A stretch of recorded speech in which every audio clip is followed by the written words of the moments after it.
সূরা কাউসার পরে হাতের বৃদ্ধাঙ্গুলে ফু দিলে যে কোনো মানুষকে আপনি বাধ্য করতে পারবেন।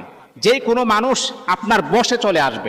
আপনার সন্তান কথা শুনে না, আপনি আপনার সন্তানকে বসে আনতে পারবেন। আপনার স্ত্রী কথা শুনে না, আপনি বিদেশের জমিনে আছেন, লক্ষ লক্ষ টাকা পয়সা ইনকাম করে আপনার স্ত্রীর অ্যাকাউন্টে পাঠাচ্ছেন, আর আপনার স্ত্রী এই টাকা পেয়ে পর পুরুষের সাথে কথা বলতে আছেন। আপনার স্ত্রীকে যদি আপনি বাধ্য করতে চান, তাহলে সূরা কাউসার পরে আপনি ফু দেন, দেখবেন ইনশাআল্লাহ আপনার স্ত্রী বাধ্য হয়ে যাবে। এখন আমলটা আপনারা কিভাবে করবেন? আপনি প্রথমে সারকুল পড়বেন, কুল ইয়া আইয়ুহাল কাফিরুন, কুল হুয়াল্লাহ, কুল আউযু বিরাব্বিল ফালাক, কুল আউযু বিরাব্বিন নাস পড়ার পর আপনি আপনার পুরাটা শরীরে ফু দিয়ে শরীরটাকে বন্ধ করবেন।